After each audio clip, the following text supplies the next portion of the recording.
300 के करीब पाकिस्तानी फंसे हुए हैं, उनके पास खाने पीने का सामान खत्म हो गया है, उनको वापस लाया जाए। आरजू जी देखो, बुरा मत मानना, यहाँ कौन सा खाने के लिए है जो वहां परेशान हो रहे हो? कि वहां पर जो पाकिस्तानी फैमिलीज हैं, जो स्टूडेंट्स हैं, वो फंस के रह गए, तो डेफिनेटली वहां पे फिर इंडियन स्टूडेंट्स भी होंगे, इंडियंस भी कुछ होंगे। तो आपके कोई बात हो रही है कि उनको कैसे निकाला जाएगा या अब इस सिचुएशन को काबू कैसे किया जाएगा? इसलिए कि अमेरिका के प्रेसिडेंट जो इस वक्त हैं और जो आने वाले हैं, दोनों के दोनों जो है, चाहे वो ट्रंप हो या बाइडेन हो, वो तो इस चीज में मुझे कोई खास इंटरेस्टेड नहीं लग रहे कि वो कहीं की भी वॉर को रोकें।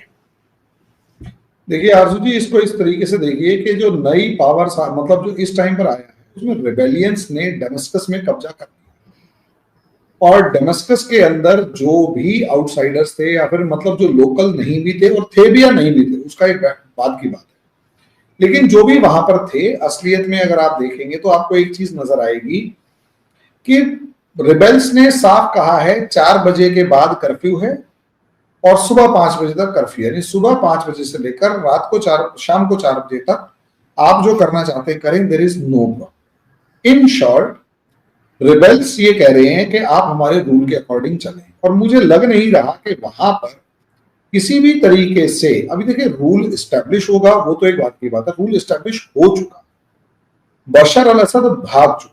प्रॉब्लम तब होती है जब दोनों फोर्सेस लड़ रही होती हैं और सिविलियंस को ह्यूमन शील्ड की तरह यूज किया जाता है। अभी कम से कम कुछ दिन के लिए शांत नजर आएगा, जब तक कि इजराइल की पोजीशन समझ में नहीं आ जाती है। इजराइल की पोजीशन कहां है?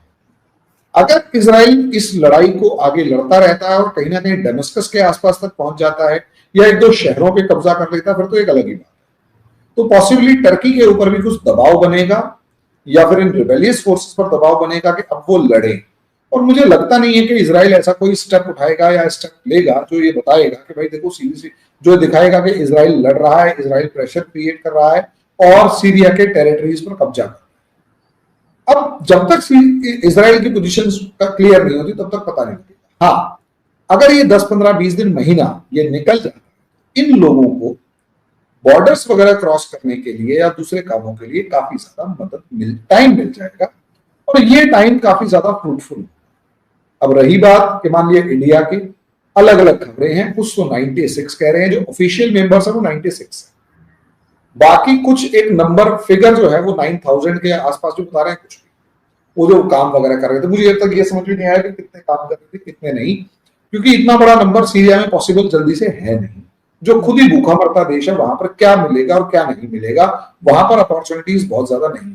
फिर भी अभी टाइम बताएगा कि हमारी गवर्नमेंट उस मामले में किस तरफ क्या कदम उठा रही है। अब इसका नेक्स्ट पॉइंट ये है कि क्या ये सारा टेरिटरी अब उबलेगा? तो मुझे ऐसा लगता है कि यहां पर जितनी भी रिबेलियस फोर्सेस थी, मेनली खासकर जो सबसे बड़ी प्रॉब्लम क्रिएटिंग ऑर्गेनाइजेशन या कंट्री थी वो थी ईरान। ईरान की कमर तोड़ दी गई है, बशर अल असद को खत्म कर दिया है। ईरान के रिबेलियस फोर्सेस की हालत खराब है, और जो सप्लाई लाइन थी ईरान, इराक, सीरिया से लेकर हिजबुल्ला तक, वो सप्लाई लाइन ब्रेक हो चुकी है और इजराइल उस पर कब्जा करने जा रहा है। अब यहां हमें समझना होगा कि अगर ये सक्सेसफुली इजराइल कब्जा कर लेता है और ये सप्लाई लाइन मजबूती सक्सेसफुली टूट जाती है, तो इसका बेनिफिट ये होगा कि ईरान हिजबुल्ला को या ऐसी किसी रिबेलियस फोर्स को दोबारा से मजबूत नहीं कर पाएगा, और वो जो शिया कॉरिडोर बनाने की कोशिश की जा रही थी वो खत्म हो जाएगी। इससे काफी हद तक लेबनान में, इजराइल में, हमास वाला जो पैलेस्टीनियन रीजन है उसमें, और जॉर्डन के अंदर, और यहां तक कि सीरिया में पॉसिबली शांति आएगी। अब जो रिबेलियस फोर्सेस हैं वो कितने ज्यादा लिबरल माइंडेड हैं, क्या वो 2 कॉपी तालिबान की हैं या फिर वो कहीं ना कहीं टर्की वाले लिबरल पार्ट को फॉलो करते हैं, ये डिपेंड करता है। अगर वो टर्किश पार्ट को फॉलो करते हैं फिर तो इतनी प्रॉब्लम नहीं आने वाली, बस वो आके बैठे हुए हैं और अपना रूल एस्टेब्लिश करें। लेकिन अगर वो ISIS वाली ब्रूटैलिटी दोबारा दिखाते हैं और बिल्कुल बुर्के से लेकर हर चीज के मामले में फोर्स करने की कोशिश करते हैं कि हाँ भाई हम बुर्का इन्फोर्स करेंगे, इंप्लीमेंट करेंगे, इंपोज करेंगे, और लड़कियों को बुर्के के बाहर नहीं दिखना चाहिए, और जो रेडिकल रूल्स हैं वो इंप्लीमेंट करेंगे, तो पॉसिबली, या फिर वो किसी फोर्स से लड़ेंगे या इजराइल से भिड़ जाते हैं तो पॉसिबली एक लड़ाई अलग लेवल पर जाएगी। लेकिन हाँ, कुर्दिश रीजन अब थोड़ा सा ज्यादा जलेगा। अब वो कितना जलेगा और उसको कौन सपोर्ट करता है, कौन नहीं कर पाएगा, ये टाइम बताएगा।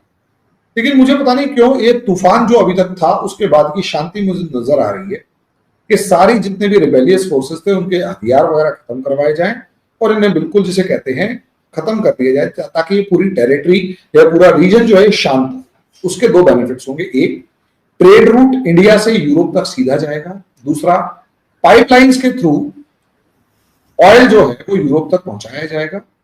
इसका बेनिफिट जो अभी तक रशिया मजे ले रहा था, रशिया को खत्म करने के लिए, उसको कमजोर बनाए रखने के लिए पाइपलाइंस के थ्रू ये जो ऑयल जाएगा उससे यूरोप को बेनिफिट होगा। और जो अभी एक साइकिल बनी हुई थी रशिया इंडिया और यूरोप तक तेल की, वो थोड़ी वो काफी ज्यादा नुकसान पहुंचाएगी या कम होगी। बाकी अभी देखते हैं क्या होगा, लेकिन इस चीज में आगे आने वाले टाइम में 10 साल लग जाएंगे। 10 साल तक इस मामले को शांत रखा जाएगा। और इतना समझ लीजिएगा, जब जो सुपर पावर्स हैं या वो अगर किसी इलाके में लड़ने की सोच लें तो वो जल उठता है। वही सुपर पावर्स अगर उसी इलाके को शांत करने की सोच लें तो वो शांत भी हो जाए। भाई अफगानिस्तान से निकल गए, वो लगभग शांत थे, ठीक है। अफगानिस्तान शांत लग रहा है आपको? भाई ऊपर से तो वो आपस में तो गर्दनें काट नहीं रहे, वो आपसे लड़ रहा है तो हम क्या कर सकते हैं। वो तो नूरा कुश्ती है, वो तो हमारे हिसाब से तो दो भाई हैं आपस में डांडिया खेल रहे हैं। और वो डांडिया में 2-4 टपक जाए तो मैं कुछ नहीं कर सकता। मेरे हिसाब से तो वो डांडिया खेल रहे हैं। लेकिन सीरिया में तो ISIS का नाम भी आ रहा है, दाइश का नाम भी आ रहा है, तो इससे कोई खतरा नहीं महसूस हो रहा बाकी दुनिया को? अभी टाइम टू टेल ना, अभी बहुत जल्दी होगा ये सब चीजें बताना। लेकिन हाँ, लड़ते तो थोड़े बहुत रहेंगे, लेकिन बहुत जल्दी बताना मतलब बहुत जल्दी होगा। अभी अगर मैं बताता हूँ कि ये सब कुछ होगा, एक आधा मूव दिखाई देने दीजिए, एक आधा मूव, तब पता लगेगा। ISIS जो है वो खड़ा हो रहा है, लेकिन क्या ISIS को अमेरिका दोबारा खड़ा करना चाहेगा? मुझे नहीं लगता। टर्की उसे आने देगा? मुझे नहीं लगता। ईरान ISI को सपोर्ट करेगा? बिल्कुल भी नहीं। सऊदी अरेबिया ISIS को सपोर्ट करके क्या उसे दोबारा से खड़ा करेगा? मैं नहीं मानता, क्योंकि सऊदी अरेबिया की पॉलिसी चेंज हो चुकी है, वो पीसफुल और लिबरल पॉलिसी को आगे बढ़ा रहा है।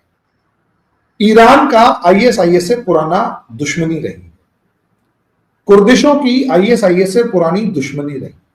हाँ, अमेरिका हो सकता है बैलेंसिंग फॉर्म में ISIS को थोड़ा बहुत सपोर्ट कर दे। जय हिंद दोस्तों, स्वागत है आप सभी का हमारे चैनल पर। आप देख रहे हैं इंडिया वेब न्यूज़। आरजू काज़मी कहती हैं कि 300 से ज़्यादा पाकिस्तानी जो हैं इस वक्त सीरिया में फंसे हुए हैं, और साथ में वो ये भी कहती हैं कि भाई आपके लोग भी फंसे होंगे सीरिया में, तो उनको बुलाने के लिए मोदी जी क्या कर रहे हैं। अगर मोदी जी उनके लिए कुछ कर पा रहे हैं तो कृपया पाकिस्तानियों के लिए भी कर दें। हमेशा तो मोदी जी हर किसी के लिए करते रहते ना, इस बार पाकिस्तानी के लिए भी कर दें। वैसे भी पहले तो किया ही है, लेकिन इनको ये समझ नहीं आ रहा है कि जो सीरिया में ये 300 पाकिस्तानी बता रहे हैं ना, ये वो लड़ाके भी हैं जो 2021 में एक बार सीरिया में लड़ने के लिए पहुंचे थे। बेचारों की पिटाई ऐसी हो गई है, इसलिए वो वापस पाकिस्तान आना चाहते हैं। और ये मोहतरमा ये कह रही हैं कि भाई भारत उनको लेकर आए। पाकिस्तान तो उनको ला ही नहीं पा रहा है, पाकिस्तान तो साफ मना कर रहा है कि भाई हम नहीं जानते, है ना। और जिसकी वजह से वो लोग और ज़्यादा परेशान हो रखे हैं। इसीलिए लगातार पाकिस्तानी नागरिक भी भारत सरकार और प्रधानमंत्री नरेंद्र मोदी से मदद की अपील कर रहे हैं, क्योंकि भारत ने अभी हाल फिलहाल में अंतर्राष्ट्रीय स्तर पर कई सारे ऐसे उदाहरण पेश किए हैं जहां पर भारत ने बहुत आगे बढ़कर सहायता की है, और इसी की वजह से इनकी उम्मीदें और बढ़ती जा रही हैं। लेकिन ऐसा नहीं होगा। हमारे लोग इंसानों को लेकर आते हैं, जिहादियों को लेकर नहीं आते हैं। आप लोगों का क्या कहना है कमेंट करके बताएं। चैनल पर अगर नए हैं तो चैनल को सब्सक्राइब करें, इस वीडियो को लाइक करें और शेयर करें।